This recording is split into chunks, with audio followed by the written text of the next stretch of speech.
지난주 목요일이었습니다. 자녀 입시 비리 혐의 등으로 2심도 징역 2년을 선고받은 조국 전 장관 설 연휴 직전에 법원의 판단이 나왔죠.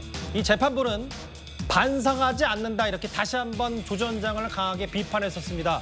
그런데 총선 출마를 시사한 조 전 장관이 조금 전 문재인 전 대통령 사저를 찾았고요. 그 전엔 노무현 전 대통령 묘역을 참배하면서 이런 말을 했습니다.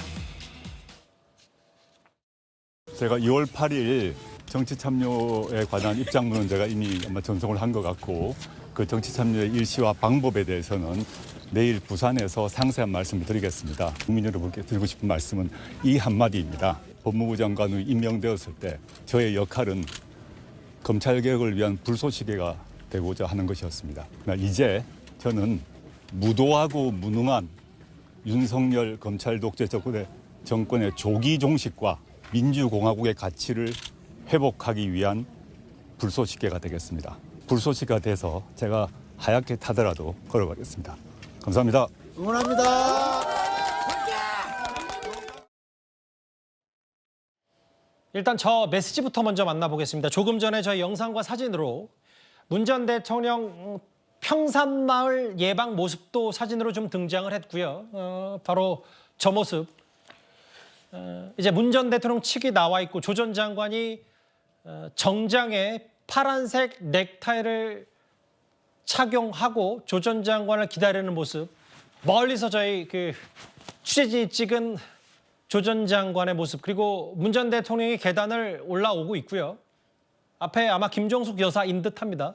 문 전 대통령이 저렇게 조 전 장관을 만나서 포옹하는 모습까지 영상과 사진으로 정확히 포착됐습니다. 저게 뉴스탑10 시작 불과 30여 분 전, 그러니까 5시쯤에 1시간 전쯤에 조 전 장관과 문재인 전 대통령이 이렇게 포옹하고 악수하고 미소를 머금은 조 전 장관의 모습도 보이고요. 특히 푸른색 계열의 그러니까 파란 넥타이를 메고 평산마을을 찾았기 때문에 또 많은 정책 해석이 나옵니다. 내부 양산 평산마을 문 전 대통령 사저 안에 있는 모습을 잠깐 두 사람의 좋은 모습을 만나봤다면요. 다시 이 얘기를 좀 해보겠습니다. 그래픽을 한번 볼까요? 이현정 의원님. 네. 저 만남 전에 봉하마을 찾아서 이런 얘기를 했어요. 무도한 윤석열 검찰 정권을 막는 불쏘시개가 될 것이다. 하얗게 타더라도 걸어가겠다. 하얗게 타더라도 걸어가겠다. 어떻게 받아들이셨어요?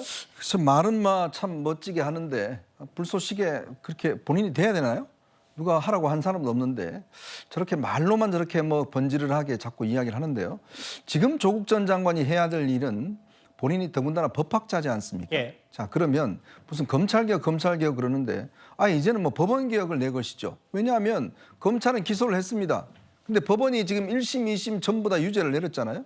그러면 검찰개혁을 할 게 아니라 법원개혁을 해야 되는 거 아닌가요? 자, 이 모순적인 상황이죠. 그러면 본인이 정말 평생을 업으로 법을 연구한 사람이라 그러면 최소한 1심과 2심의 사실심에서 명백하게 유죄가 선고된 2년 선고된 그건 어떻게 할 건가요? 자, 그걸 관두고 지금 본인은 정치투쟁을 하겠다는 거 아니겠습니까? 정말 본인이 법학자였다면 지금 정말 자숙하고 대법원의 판단을 기다려야 할 겁니다.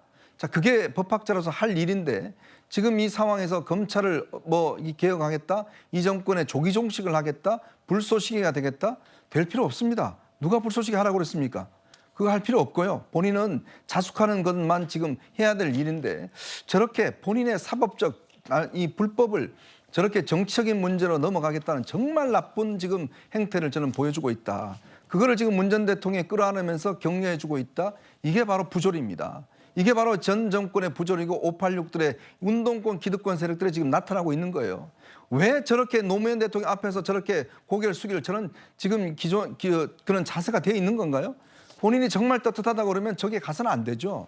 어떻게 지금 실정법을 어겨서 2년이나 징역형을 받고 부인도 4년을 형사하다 나온 사람이 어떻게 이런 문제를 지금 정치적으로 해결하겠다고 전직 대통령을 찾아가서 참배하는 이런 모습에 국민들은 정말 비판하는 겁니다. 지난주 목요일에 설 연휴 직전에 항소심에서도 징역 2년 유죄를 받았고 법정 나서면서 새로운 길 가겠다라고 총선 출마 시사한 다음에 첫 공식 행보가 평산마을 찾은 거란 말이죠.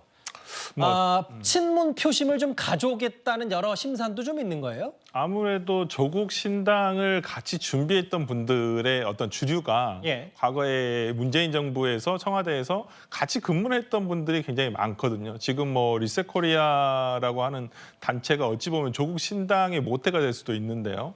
이게 이제 뭐 조국 교수가 그 신당의 형태로 정치에 참여를 하게 될지 아니면 그냥 뭐 예를 들어서 민주당의 영입 인사로 가게 될지는 아직 그 형태는 어떻게 될지는 모르겠습니다. 그리고 본인이 어떤 지역구 출마를 하시려는 것인지 아니면 뭐 비례대표를 노리는 것인지는 모르겠습니다만은 어찌됐든 간에 이게 민주당 입장에서는 그렇게 반가운 일일까 과연. 그러니까 굉장히 중도층에 특히나 수도권에서의 중도층의 어떤 표심에 영향을 줄 수밖에 없어요. 이 조국 교수 우리가 소위 말하는 조국 사태라고 하는 그 건으로 상당히 많은 민심이 출렁였던 것은 사실이고 또 그러한 것 때문에 저는 조국 교수가 과거에도 얘기했습니다마는 뭐 사법적인 어떤 책임을 모두 다 한 다음에 예. 정치를 해도 되거든요. 근데 지금 어찌 보면 이게 굉장히 안 좋은 선례가 될 수 있는 것이 본인의 어떤 사법적 책임을 정치로서 막아보겠다라고 생각이 될 수도 있는 부분이 있기 때문에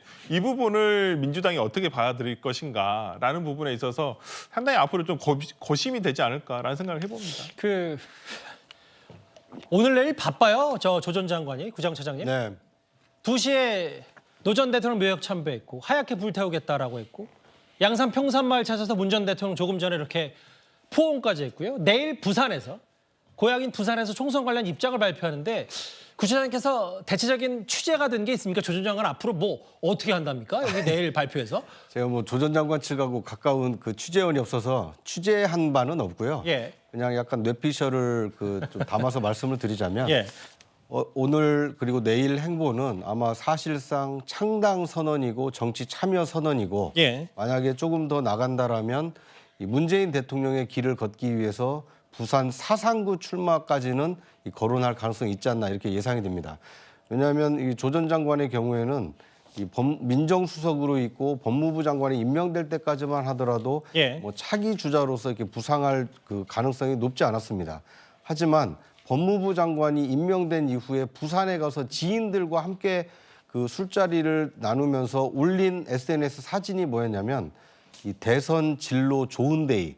그러니까 이 대선이라는 부산에서 만드는 소주, 그다음에 진로라는 전국적인 어떤 소주, 그다음에 좋은 데이라는 이 지방 소주, 이 세 병을 나란히 놓고 대선 진로 좋은 데이라는 굉장히 어떻게 보면 정치적 메시지를 담은 그 사진을 올린 적이 있거든요. 기억하시는 분들 많으실 거예요. 그 네. 사진. 예. 그런데 그 이후에 뭐 미묘하게도 그 이후에 이른바 이 검찰의 이 조국 장관 일가에 대한 수사가 시작됐고 조국 사태로 이어졌고 이후에 조국 전 장관이 물러난 이후에는 이 추미애 윤석열 갈등이 이어졌고 그 결과로서 이 윤석열 대통령이 탄생된 바가 있습니다. 앞으로 조 전 장관이 어떤 정치적 선택을 할지는 지켜봐야겠습니다만 앞으로 또다시 만약에 정치 참여를 선언하고 창당을 선언하고 출마를 선언하게 된다면 제2의 조국 사태가 시작될 개연성이 크다. 이번 총선에 가장 중요한 핵심 변수가 될 가능성이 크다. 뭐 이렇게 볼 수 있을 것 같습니다.